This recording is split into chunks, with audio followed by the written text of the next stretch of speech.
დღეს არც მე ვდგავარ როგორც მუსიკოსი აქ, არც ჩემი მეგობრები დგანან აქ როგორც მსახიობები. დღეს ყველანი ვიქეცით მოქალაქეებად უბრალოდ და იმიტომ ვიქეცით მოქალაქეებად, რომ გვაიძულეს რომ ვიყოთ მოქალაქეები და კარგი მოქალაქეები. იმიტომ რომ დღეს ამ რეჟიმს და სისტემას არ აინტერესებს ხარ მუსიკოსი, ხარ მსახიობი თუ ვინ ხარ, იმიტომ რომ ვნახეთ ჩვენ როგორ უსწორდებიან სასტიკად მსახიობებსაც კი და უსამართლოდ როგორ სვავენ რეჟიმის ციხეში და დღეს მე-19 დღე კი არის და ხალხი არ იშლება და მეც აქ ვდგავარ და ყოველდღე აქ ვიდგები სანამ ჩვენს ხმას არ გაიგონებს ჩვენი დე-ფაქტო მთავრობა. იმიტომ რომ მათ უნდა გაიგონ რომ ჩვენ აქ ადამიანები იმისთვის ვდგავართ რომ აქ ხო თავისუფალი დროის გამო აქ არ ვდგავართ, აქ იმიტომ ვდგავართ რომ ჩვენ თავისუფალი დრო გამოგვიჩნდა იმის გამო რომ ყველაფერი გავაუქმეთ და აქ ვდგავართ იმის გამო რომ ვითხოვთ ხელახალ სამართლიან არჩევნებს და ვითხოვთ იმას რომ ყველა რეჟიმის პატიმარი გათავისუფლდეს. გიორგი, აი რა შეაჩერებს ამ ყველაფერს და რა არის ის რაც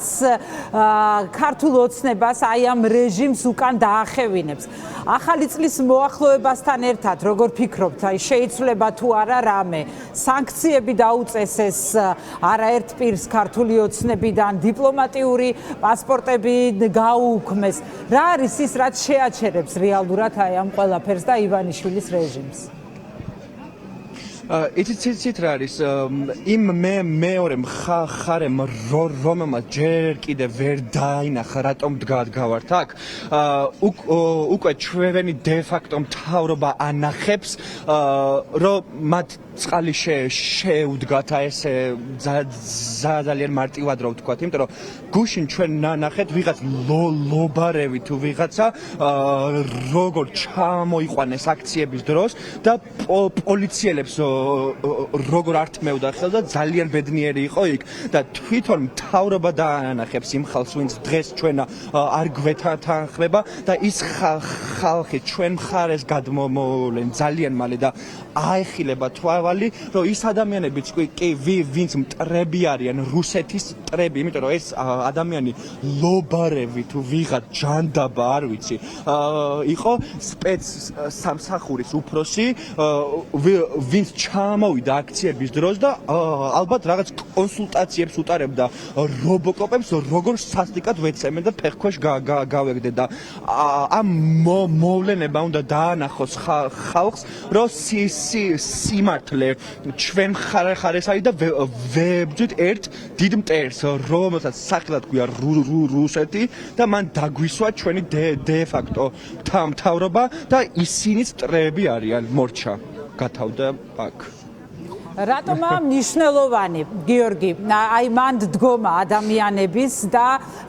მთელი დღის განმავლობაში არის აქციები დილის 8 საათიდან იწყება მსვლელობები, მარშები, სხვადასხვა პროფესიის, არ ვიცი, ბებიები, ბაბუები, ყველა ქუჩაშია უკვე გამოსული. რატომ არის ეს პროცესი მნიშვნელოვანი თქვენი აზრით? იცით რა არის, იმაზე მეტად გომაზე მნიშვნელოვანი არის ის, რომ აქ რო ამბობენ, რომ 1500-მდე კაცია მამუკამდინარაძე რო გამოდის და ვითომ ესე თითით რო გვითვლის 1500-მდე კაცი დგასო. იცით რა არის, ეს უბრალოდ არ ანახებს იმ ხალხს, ვინც ჩვენს წინააღმდეგ არის, რომ ესე მართლა თითით თუ ითვლის ადამიანებს და ერთი ადამიანიც მე რო ვიდგე მარტო და იმის ხმაც რო არ ესმის და მე რო მართლა რაღაც რო გაჭირვებული რო ვიყო და რაღაც რომ მჭირდეს თუ არ ესმის ხელისუფლებას ჩემი მარტო ერთ ადამიანსაც კი მარტო მე რო ვიდგე აქ ესე იგი ამ მთავრობას საერთოდ არ აინტერესებს ადამიანის ხმა, ხო? რა მნიშვნელობა აქ 10 ადამიანი იქნება თუ როგორც ჩვენ აქ ვდგავართ ყოველდღე 100,000-მდე ადამიანი, ხო? მაგრამ ხო მასას ნამდვილად აქ მნიშვნელობა და მე ამ მასით ხვდები რომ ძალიან სწორ ნათელ მხარეს ვარ, იმიტომ რომ ნებისმიერ ადამიანს ვისაც პატივს ვცემ დღეს დგას აქ ეხლა მე ვერ დამიმტკიცებს ვერავინო იქით მხარ არის არ ვიცი მე იქით ხარ რას ვეძახი ადამიანებს ალბათ რომელსაც მე დაპირისპირებულ მხარეთ კი არ აღვიქვამ იმ ადამიანებს ვინც საქართველოს მოქალაქეები არიან და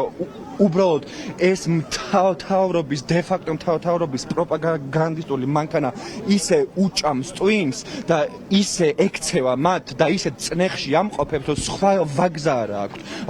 უბრალოდ ამ ადამიანებს მინდა რომ ვუთხრა რომ თუ ჩვენ გავიმარჯვებთ მათ აღარ მოუწევთ რომ წნეხში იყვნენ მათ მოუწევთ და იქნებიან თავისუფალ საქართველოში და მათ მიეცემათ განვითარების საშუალება და არა ის რომ ყოველდღე წნეხში იყვნენ და მათ ევალებოდნენ რომ რაღაც თანხის სანაცვლოდ ავტობუსში სხდებოდნენ და კონტრაქციებზე აქ იყვნენ ეს არ არის ხალხო თქვენთვის ნორმალური მდგომარეობა ნორმალური მდგომარეობა არის როცა არ გიიწევს მთავრობა რასაც გავალებს ის გააკეთო აი ამაზე მარტივად როგორ ავხსნა არ ვიცი ნამდვილად ძალიან